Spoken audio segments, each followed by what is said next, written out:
Flintstones, meet the Flintstones. They're a modern Stone Age family. Welcome back to Retro Wednesday at the Tidarium Hangar. This is Mike, and today I want to talk to you about the entire toy line of the 1994 movie Flintstones line. Now, this is another one of those extremely cheap toy lines that you could collect mint in the package for pennies on the dollar, probably as cheap as they were at the store here in 2026. And there's a couple of good things this toy line has done, and overall it's not a collector grade level, but there's some stuff in here. It's specifically one thing I think people would like to pick up, and it's still very, very cheap, all day long, 7 days a week, that you might want as part of your collection. And then getting into it, I was able to pick these up super cheap, so I figured, heck, why not do a video on them and have a look at them. And so I will point out the downsides to the toy line. Let's have a little bit of fun on Retro Wednesday, looking at 1994 Flintstones movie figures, the entire line coming up.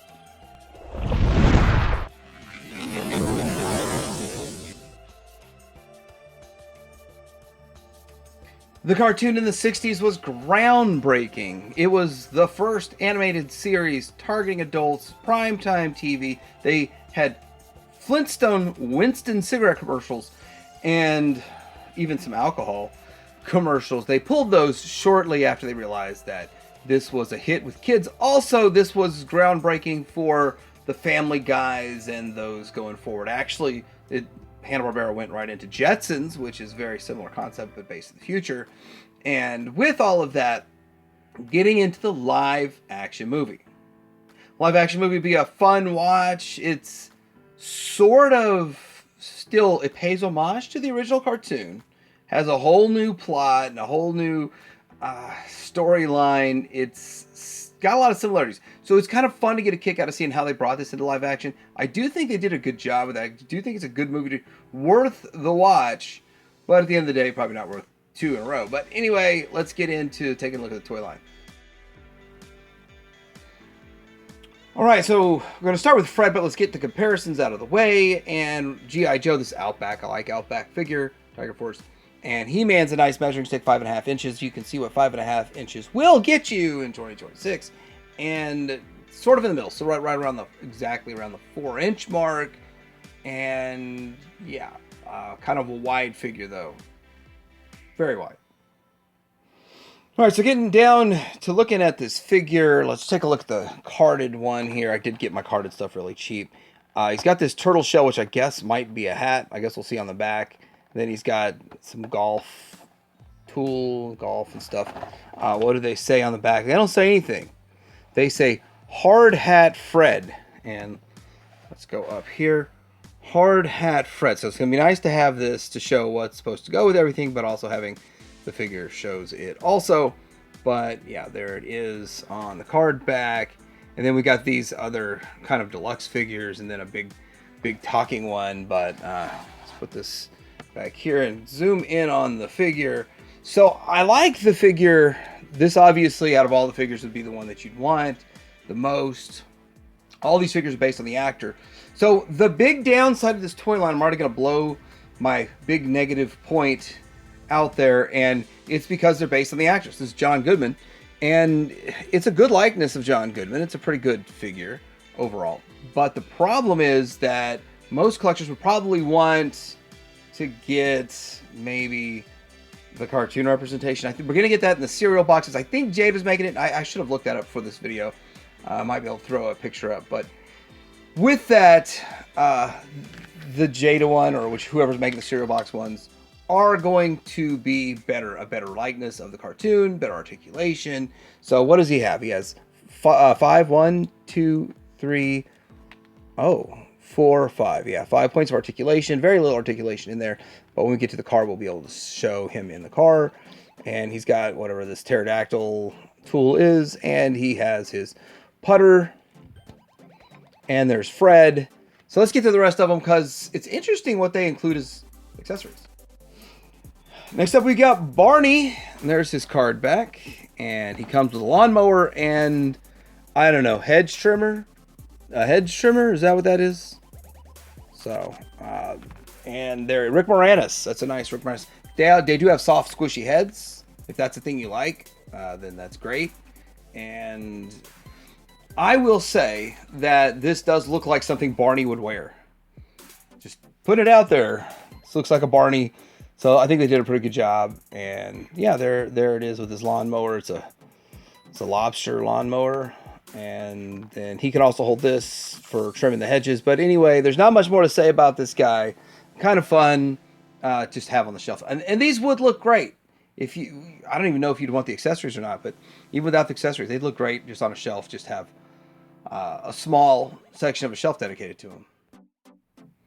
Next, we're going to get into Wilma, and I had to actually look a little closer at the packaging. I thought she'd at least come with an accessory. She didn't, but she does come with a Pebbles. That's an accessory, so the kid is the accessory, and it's basically like a PVC style figure.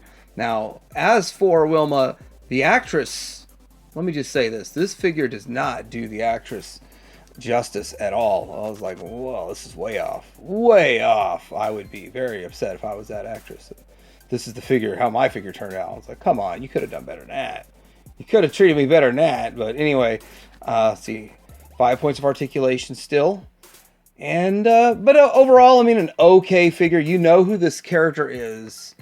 Wow, I mean, just look at that. I mean, that animated picture is closer to the actress than this. But wow. Anyway, that's all you get with Wilma and Pebbles. And I guess we're going to see pretty much the same thing when we get to Betty and Bamm-Bamm. All right, getting into Betty and Bamm-Bamm, same situation. And this was Rosie O'Donnell in the movie. And I think Rosie actually did a good job. After this movie, she just seemed to fall off the face of the earth. I don't think anybody watched her show or cared about her after that. But anyway, this Bamm-Bamm here is another PVC style figure. At least she's got the 5 points of articulation. And oddly enough, they slimmed her down for the figure, which is strange. But anyway, there it is. There it goes. See the figure from behind. I don't know what's up. I guess in the movie she did have some sort of ankle thing on there. I wonder if the cartoon has that. No, a blue ankle tie on or something. Ankle choker. And we're getting into Dino, and he really licks. Let's see. Let's show it up here. He really licks.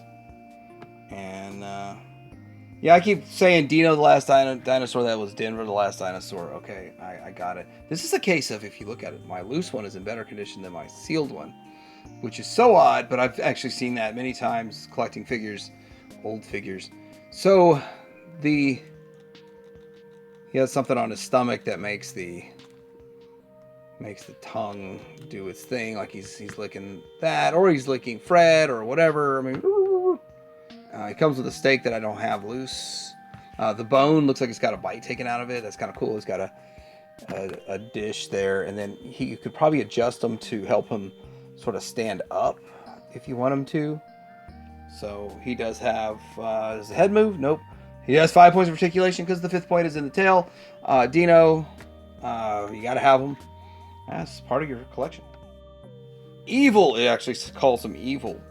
Evil Cliff Vanderclave versus the good Cliff Vandercave. Still a fun figure, character in the movie, but wasn't in the original cartoon that I know of. But here's a bird I don't have, which is a pivotal part of the story if you watch the movie. He comes with, now see, when I first got like a lot of these loose for $30, I got like a collection. I thought that's got to go to Wilma or Betty, and no, the dude's got the purse. That's his briefcase, and then he's got a slingshot. Slingshot's got to go with like Bamm-Bamm. Nope, it goes with this dude. So he's got a purse and a slingshot. Yeah, probably the best accessories in the line. You could give his purse to Wilma or Betty if you want to, I guess. So next we got Big Shot Fred. When he gets his promotion and he gets to making some money, he goes out and wastefully spends money. And still sticking in line with the cartoon. The stuff they had, like the phone was actually a bird that would like fly and talk to another bird, I guess. And then Like the animals and creatures were still doing all the work. And we're going to see that in the car, actually. He's got his golf bag and putters. He has one loose putter that doesn't fit into the bag. And he's wearing his, what is that, zebra skin shirt, clothing. But yeah, not much to say about this. When he got his, what does it say? A hard driving dude with a business attitude. In the same vein as this Fred, we have the fill-in station Barney. He's a prehistoric pump meister. So Fred got the promotion. I don't want to ruin the story for you, but Fred got the promotion and Barney got fired, and Barney had to start working side jobs or whatever job he could get anywhere. And so that's how this came about. And yeah, so he's got a hat, and he's got a wrench, and he's got, is that supposed to be a vacuum or a pump? Vacuum, maybe? Pump? Anyway, alternate versions of the main characters.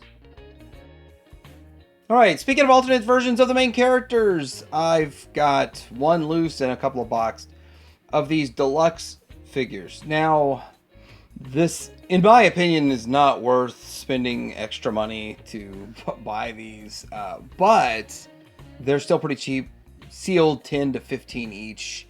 But Fred, if I had his bowling ball, would roll his bowling ball and boom, it would knock those down. And it's Bowl-O-Rama Bedrock, and that's something there. Anyway, let's have a look at this. So here's the box. There's the front of the box. And it's got the figure in there, but you don't see the accessories. They're all hidden. So you come around to the back and it'll show you up here. And so this is kind of how we're going to finish out this segment. Gently pull his arm back to set, slide the ball into his hand. So set it back to set, slide the ball in his hand, and then let it go and press the switch. We'll release it, and then we have all of these down here, which I think I have 1, 2, 3, 4. So there's 4 of them. So, and then there's a picture of the actor bowling with John Goodman.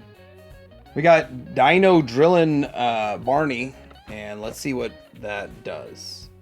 So, and this is another thing. Like, I wasn't going to open this up. Just all it's going to do is you're going to plug this Dino drill into a base, and he's going to spin around. That's it.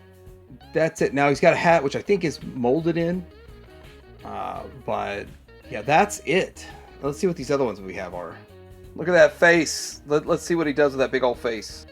All right, so there's this one here is the Big Bite Fred, and place food in Fred's hands and lift lever, and he'll raise it to take a big bite. And then it shows him down here trying to grab a sandwich. Huge sandwich. Let's get in here on Barnes Noggin. So this is Crash Test. Crash Test. Yeah, remember that song? Crash Test Barney. And it's load Barney into the catapult. Pull lever quickly to launch him. He lands with breakneck action. These aren't the greatest. Next up, we have the 2 vehicles, but I'm going to have to get one of them out of the way. We got the Les Sabertooth 5000, the Flintmobile. Let's start with the Flintmobile. Here it is. Here's the car. It's obvious that they wanted to fit the whole family in there, and they did a good job. This, I think, is the shining moment of this toy line, is this car. If you want to fit your figures in there, you can fit your figures in there. And although the coloration isn't going to match the original cartoon as well, and safety first, you don't want Pebbles falling out of there. She don't have seatbelt though. They seem to have made room to accommodate Dino in there, and of course you got the whole family, Fred and Wilma and all that. But not the safest way to let a baby ride, that's for sure. No car seat, and it does kind of clip together. But if you get these modern, like, serial interpretation ones, I assume with the articulation of these new ones that they would fit in this just fine. It makes noise when it rolls. But yeah, this is definitely the best thing that came out of this toy line. So if you don't get anything else and you just want to pick up a Flintmobile, then I would suggest pick up a Flintmobile. They're like 15 to 20 bucks. It's not expensive to get a brand new sealed one. I mean, depending on the day and depending on if just 20 collectors went out there and said they would need to pick one up, then, you know, they probably buy up everything on the market. So that's what's going on. But we also have this other Sabretooth, which I don't think is nearly as popular. The next thing I'm going to show you, as if they would have made the Barney's car, the log. So this is a toy line that's actually targeting toys. Believe it or not, it's 2026. You're not used to hearing that. So it's 1994. Toys were still made for kids back then. But this is kind of a fun. This is fun, actually. You've got this saber-tooth tiger that pops out. It's Les Saber-Tooth 5000. So underneath the hood was a saber-tooth tiger running, so that you don't have to pedal it with your feet. You just get a saber-tooth tiger. You know how they say, oh, you got like 12 horses under the hood and all that, all the horses or whatever. Got 500 horses under the hood. Is that right? 500 horsepower? Well, this is Les Saber-Tooth under the hood. Now I'm missing this back. I don't even know where it plugs in. I guess right here. So there's like a backbone piece. But these got bone antennas here that it comes with. 2 bone antennas. And it's got some wheels. Very cheap, simplistic. It's got a rear fin. Again, I didn't pay much for any of this stuff. So if I'm missing something, it's not the end of the world. I got the sealed one in a lot. So what did it cost me? Like 15 bucks, maybe 20, 10, 15, 20. I don't know. But there it is from the back. I mean, if you zoom in to see the little, it's got this tiny little bone backing piece, and then of course the art exaggerates everything. But yeah, it's a fun toy. I still think that the Flintmobile is still way better because it's iconic. Nobody's rushing out to get a Sabretooth 5000, but I think some people might rush out and get this when the Fred and Barney start showing up. All right, let's touch on what's been made for Flintstones over the decades. And this is not all inclusive by any means. There's a lot of Flintstones merchandise out there. In the 60s, they did make these little kind of, they call them button puppets, or I've got some GoBot ones like this that are actually really cool. They look like they're made with the same molds as the original figures. Then there was also like a trapeze that they used back in the 60s. So that's 60s. That's all the kids got back in the 60s. In 1986, they made this toy line with Irwin Toys or D-Toys. They have the Flintstone figures that are a little bit nicer. It's a little bit better, but still not great. But still probably the best toy line if you're going to go after a vintage toy line to get Flintstones. And they're the same figures, just different name. Of course, we're talking about this toy line today. And then this was 2012, and it was Jazzwares. And first of all, it's a good looking figure. I mean, if you were to compare it look-wise to what was done in the 80s, this is a much better looking figure. But he's not very stable because they added articulation and it wears out easy. The articulation is not great. He's got an in and out. So, I mean, it's just really strange. This giant removable lodge hat it does come off, and it does hide the hole really well with his hair. But so it's not a bad looking figure. They also, problem with that was, so this is a fleshed out line. You can get all the main characters, but you can only get the Hanna-Barbera from Jazzwares with Dino here and that. That's it. That's all you could get.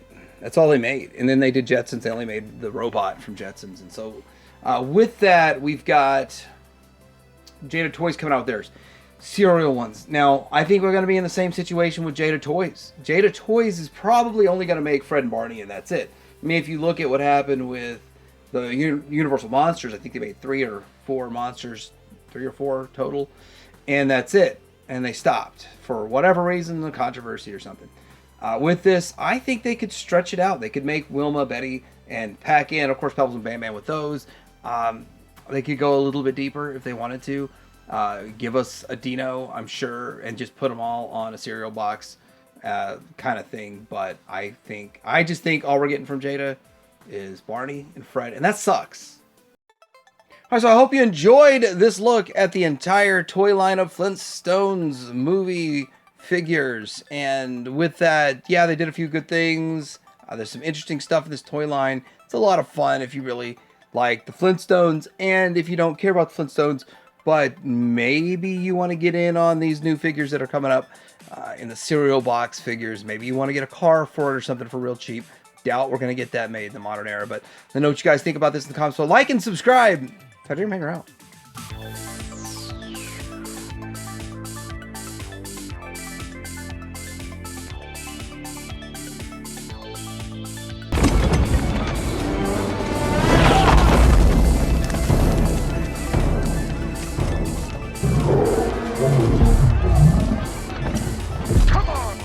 Vision of you and me dripping with coconut oil on a beach in Acapulco with Mr. Slate's fortune to keep us company.